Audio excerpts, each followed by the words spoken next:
This is chaos. Hello everyone, welcome back to my channel. Today we will be discussing my recent reads.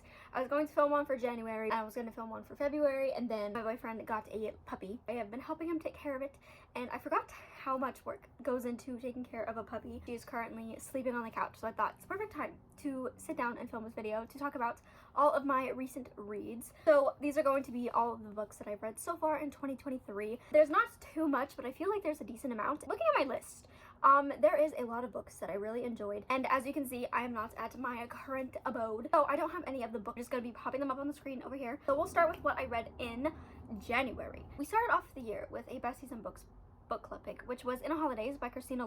I gave this a 3.5 out of 5, but it's just because of the fact that I didn't read it when it was Christmas time, so I wasn't really getting the full effect of the book. I was kind of over like all the Christmas spirit. I just wanted to get into the new year, so that's on me for not enjoying it. Definitely should have prioritized reading it in December. I feel like I've burnt myself out on romance. I don't even read that much romance, but like I just haven't really been enjoying them as much. But the next read though, I absolutely adored, and that was Winter by Marissa Meyer. I absolutely adore the Lunar Chronicles now, as you probably know, because I've made a couple vlogs just dedicated to the Lunar Chronicles and talking about it and gushing about it, and literally I don't know why I waited so long to read the series because it's just so good.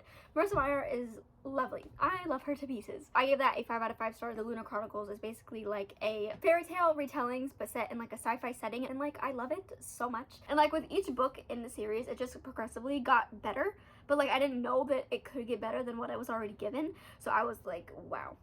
Still don't know which Lunar Chronicles book is my favorite. I feel like it's tied between Cress and Winter because there was just so much that happened in the two, and then I followed that up by reading Stars Above. I didn't give that a rating because I didn't know how to rate it, because some of the stories I liked more than others, so I just ended up leaving it as a no rating. And I was very happy to have a little bit more time with these characters because I missed them so much.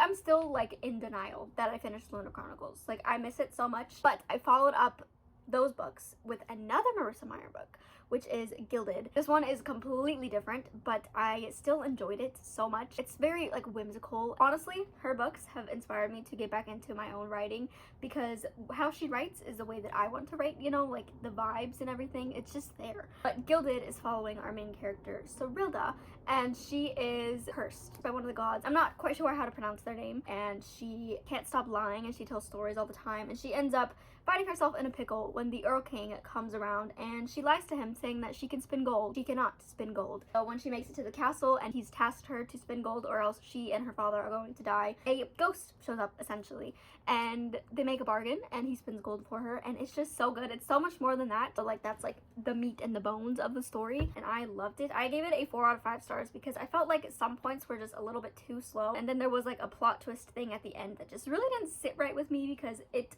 broke my heart, but it plays into the story very well, but like I didn't like it. If you haven't read anything by Marissa Meyer, I definitely recommend you do because there's just something about her writing. Gilded, it's a Rumpelstiltskin retelling, but there was so many times that I just forgot that it was a retelling because she just has such a way with words and like crafting the stories to feel like something of her own other than like a retelling of something, and I absolutely love that. It's just, I don't know how she does it. Her brain is a magical thing, and I love it so much. So if you haven't read Marissa Meyer, I definitely recommend it. Her Renegade series is also fantastic. So the last book that I ended up reading in January was The Ruins of Gorlan. I don't remember the author's name, but this is the first book in the Ranger's Apprentice series. I was going to participate in the Cassandra Lynn Ranger's Apprentice year-long readathon thing, but I fell off of it already. I could probably catch up because the books are pretty easy to fly through, but this first book I gave a 3 out of 5 stars. I honestly don't really remember too much about the story, just because I was reading it at the same time as I was reading Gilded, and I'm pretty sure it's like a middle grade series, and that was kind of telling in the writing, and the writing style felt kind of similar to Lord of the Rings, which is just that it's more like telling rather than showing.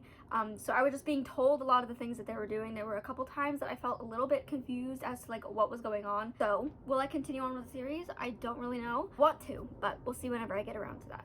So now we're jumping into the books that I read in February. Most of the books that I read in February are like my new favorite reads. I love the power that February has. I think February is growing on me to be one of my new favorite months. So the first book that I read in the month of February, which honestly started out with a bang, and that was the January Besties in Books book club pick, which is a book club that I host with my friend Brittany, and that was Excuse Me While I Ugly Cry by Joya Goffney. I gave this a 5 out of 5 stars.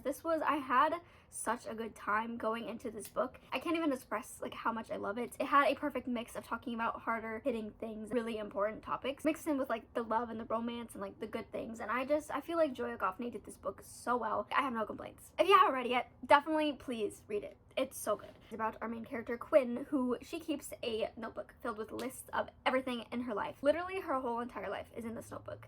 And one day, she accidentally ends up switching notebooks with this one guy. It ends up getting lost, she ends up getting blackmailed, and they're trying to figure out what is happening, trying to figure out how she can complete these lists before like everything is leaked. It's just so good. It's just so good. And the cover, it's just beautiful. Come on.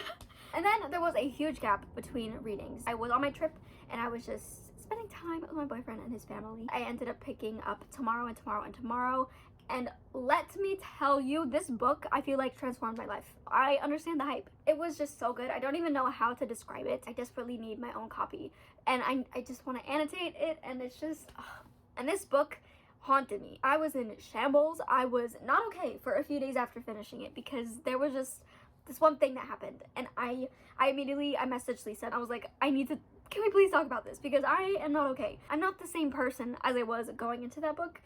That's just the power that it holds, you know? So it is following a few characters, and they meet in a hospital when they're both going through very hard and traumatic times in their lives, and they end up bonding over video games.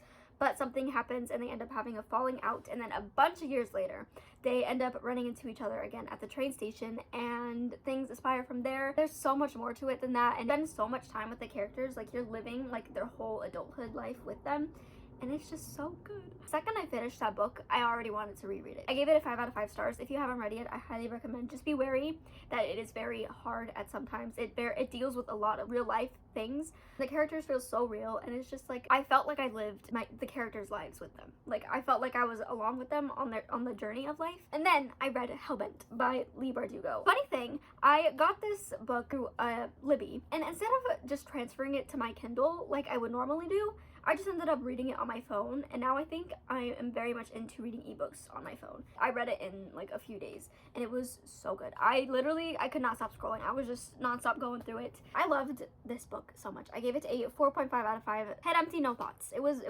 so good. Darlington, I love him. And it's just Trip, I love him. I can't even express. I don't even know how to put my feelings into words, how I feel about this book. And the cover makes a lot more sense. I was very adamant about hating it. But throughout the story, I figured out what the meaning behind the cover was, and it made a lot more sense, and now I kind of like it. And the last book that I read is the only physical book that I have, and that is Talk Flirty to Me by Livy, Hart. This was the February Besties in Books book club pick. I actually read it the month that I was supposed to read it. Look at me go. I ended up giving this a 3 out of 5 stars, but upon further reflection and talking in the live show and just thinking about it a little bit more, I feel like I want to reread eventually, because I feel like it has the potential to be a higher rating than 3. Like I said, I think I burnt myself out on romance books. I feel like if I do a reread, the rating will be higher. Brittany adores this book. If you want to know anything about this book, definitely go consult Brittany's channel because she has a lot of information. So that is all of my recent reads that I've read in 2023. The books that I am currently reading is Babel by Kuang. I am reading this with my friend Kirsten. We've only read like a chapter. I started chapter 2, but I didn't get very far into it because I feel like it requires a lot of brain power. So we decided to kind of put it on hold and just read it when we're ready to. And then I'm also reading Cursed by Marissa Meyer, which I love so much. I am like currently reading this, and I am in love with it. So much has happened. I am like almost halfway through. I have no idea where the story is going to go, and I think I'm liking it the same, if not a little bit teeny more than Gilded. So that is all my recent reads. That is what I'm currently reading, and I apologize for the lack of uploads. I've just been trying to figure things out. But thank you guys so much for watching this video. Let me know what you have read recently and what your favorite book has been, if you've read any of these. If you made it to this point in this video, I love you so much. Comment down below the wave emoji. All of my socials will be linked down in the description: my Twitter, my Instagram, my Goodreads, and my Twitch. I will see you guys in my next video. Take care.